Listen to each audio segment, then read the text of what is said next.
Здравствуйте! Сегодня готовим воздушные маффины в блендере. Помещаем яйцо, сахар, взбиваем до пышной массы. 2-3 минуты.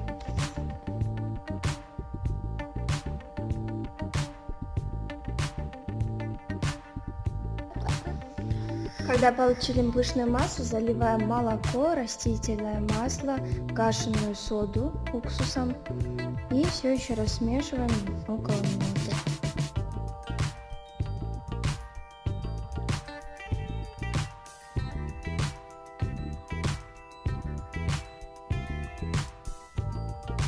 В жидкую смесь отправляем муку.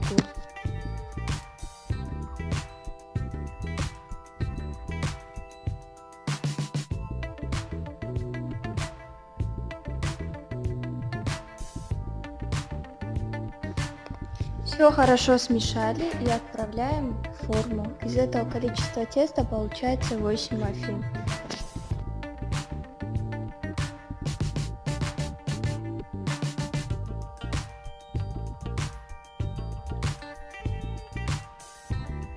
Печем 20-25 минут при 250 градусах.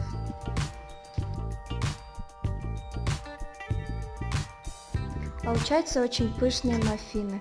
Из этого же теста можно сделать отличный бисквит. Всем приятного аппетита, подписывайтесь на мой канал и не забудьте поставить лайк.